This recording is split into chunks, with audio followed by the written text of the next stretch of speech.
Maximize Business Value podcast. This podcast is brought to you by Mastery Partners, where our mission is to equip business owners to maximize business value so they can transition their business on their terms.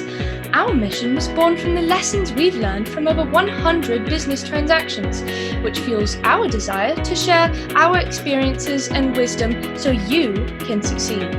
Now here's your host, CEO of Mastery Partners, Tom Bronson. Hi, this is Tom Bronson, and welcome to Maximize Business Value, a podcast for business owners who are passionate about building long-term sustainable value in their businesses. This is part 2 of a short series on why every business owner should take the time to develop a solid exit strategy. These lessons can also be found in my book, Maximize Business Value, Begin with the Exit in Mind, available on our website, masterypartners.com, or of course on Amazon. Last week, we talked about the fact that exit planning can seem like a useless process until the business owner decides it's time to exit the business. After all, why in the world would a business owner want to put himself through the effort before it's really needed? Well, let me tick off a few reasons. Number one, it takes longer than most business owners think to prepare and execute the perfect exit strategy. Number two, improving the value of the business doesn't happen overnight. It takes time. And number three, planning dramatically improves the outcome when the time comes. So this week, let's turn our attention to some of the common myths about business exits, and let's debunk some of the common assumptions. Just like last week, this is not an exhaustive list. It's just some of the high spots. When I ask business owners to tell me about their exit strategy, here are some of the more common responses I get. I'm not really ready right now. My business will sell quickly. I'll call someone when I'm ready to sell. I already know what buyers will want. I get calls from potential buyers all the time. Or there's just too much to do in this business to get this business where I want it to be. I'll start thinking about exiting in 3 to 5 years. So let's break these down, shall we? The I'm not ready now response. I'm not ready, or my business is just not ready now. But I'm confident it will sell quickly, so I'll call someone when I'm ready to sell. The unspoken truth about this approach is that if the business owner starts to plan when they've decided it's time to exit the business, they probably waited too long and the business is not properly prepared for transition. Look, 83% of attempted transitions fail to reach a closing. The odds of landing in that 83% category increase exponentially if you don't have a plan. At the very least, the business owner will likely be in the category of accepting an offer that is far less than they want or getting stuck in a deal that is less than desirable. Preparing with less than 2 years before the planned exit, there is very little a business owner can do to change the outcome. It is what it already is. Now, look, truth be told, this approach is way more common than it should be. And of course, the problem with this approach is that most business owners, this is a once-in-a-lifetime event, and they probably don't know what they don't know. Now, I recognize that some businesses have little time to prepare, usually for unforeseen circumstances. Frankly, if you have less than 2 years, you should focus on non-strategic issues and de-risking. While these activities typically add little short-term value, they will at least be the steps in the right direction and will help you position the business for a transition. But as far as selling quickly goes, there is precious little data on business transactions, but the average of the data that's published, the average takes about a year. Some take much longer.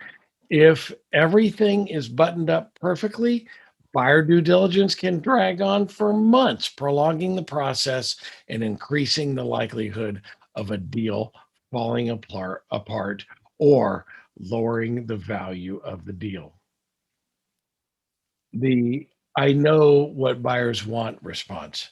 Every buyer of every business has a different motivation. Some are looking for earnings, others are looking for revenue growth or recurring revenue, still others are looking for market share or expanded markets. The truth is, no one really knows what a prospective buyer might be looking for in a purchase. A well designed exit process will turn up prospective buyers that were probably never even considered. Certainly, some exits are designed for one buyer, but most buyers are yet to be found. Therefore, how can a business owner know what a buyer wants before they know who the buyer might be? Now, that's not to mean that it's not a good idea to know what buyers might be interested in. On the contrary, a well designed exit strategy will have clear targets in mind, but a seller should be open to the possibilities they can't even imagine now. Okay, let's move on to the buyers are calling response. People call me all the time. Look, there's a dirty little secret here. They're calling everyone, they're prospecting. Let's work the math. If you're a lower middle market company, and for the sake of argument, let's define lower middle market the way the Exit Planning Institute defines it, 5 to 100 million in annual revenue, then you're being stalked by every private equity firm on the planet. These PE firms have so much dry powder or committed capital that they have to invest. And every one of them will tell you that they have been following your impressive story and that they have serious interest in your business. But let me be clear. This is not an indictment of PE firms. On the contrary, I think PE firms play an essential role in the exit planning process and in wealth transition. But they're all chasing the same targets. According to PitchBook, a leading research organization focused on alternative investment sources, there are about 3,500 PE firms globally. And for the sake of argument, let's conservatively assume that they have, on average, two or three analysts on staff. So think of these analysts as business development representatives. Most are required to take on 100 calls a day, but let's just say they actually make 50. So 3,500 firms times 2.5 analysts times 50 calls, that is 437,500 calls a day. Okay, that's how many calls they can make. There are 6.03 million businesses that employ people with revenue under 100 million in the US. So, calling all of these businesses with the call volume listed above, the 437,500 calls a day, would take less than 14 days. So the law of averages tells us that you should get at least one call every 14 days just from private equity firms, just like everyone else. And by the way, your chances of being stalked by these buyers dramatically improves when you win awards or get on some published list. In my last business, we were on the Inc. 5000 list 4 times, on the Fast Tech list 6 times, and I was even a finalist for the Ernst & Young Entrepreneur of the Year award, in addition to numerous other corporate awards and industry awards. Each time we made the list, the phone rang off the hook. These callers had been following us for years and just wanted us to know that they were very interested in our space. Enough said. I'll let you draw your own conclusion. Finally, there's one of my favorites, the "I have too much to prepare. Call me in 3 years" line. I talk to many owners who understand that there's just too much to do to get their businesses where they want to be to exit. They believe that they will spend time working on the right stuff, and in 3 to 5 years, their businesses will be ready to sell. Of course, in reality, Most business owners are lost in the day to day and won't spend time planning for their future exit. Their businesses just command too much of their time. So, erroneously, they think that they'll start thinking about exiting in 3 to 5 years.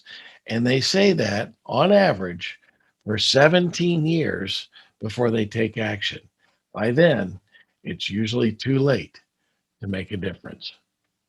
So, what I've been talking about here today is in last week's podcast is to build an argument for why exit strategy is good business strategy. The facts are most companies that come on the market don't sell. 83% of the attempted transactions don't cross the finish line. And number two, the most successful exits are the result of advanced planning. Number three, most business owners just don't know the benefits of solid exit planning. Chris Snyder, the CEO of the Exit Planning Institute, and ironically, who will be our guest on next week's show, has about the best definition of exit planning that I've ever heard. And he says, and I quote, exit planning combines the plan, concept, effort, and process into a clear, simple strategy to build a business that is transferable through strong human capital, structural capital, customer capital, and social capital. The future of you, your family, and your business are addressed by exit planning through creative value today. End quote. If you want to take action now to secure the best possible outcome when the time is right, when it's time to exit your business, then call me right now. Call me now, 817-797-1488, or at least go out and get my book on our website or on Amazon. And join us next week when we'll talk about the value acceleration method with our guest, Chris Snyder, CEO of the Exit Planning Institute. This is the Maximize Business Value podcast, where we give practical advice to business owners on how to build long-term sustainable value in your business. Be sure to follow us wherever you found this podcast. So until next time, I'm Tom Bronson, reminding you to get started on your exit strategy while you maximize business value. Thank you for tuning in to the Maximize Business Value podcast with Tom Bronson. This podcast is brought to you by Mastery Partners, where our mission is to equip business owners to maximize business value so they can transition on their terms. Learn more on how to build long-term sustainable business value and get free value-building tools by visiting our website, www.masterypartners.com. That's master with a Y, masterypartners.com. Check it out.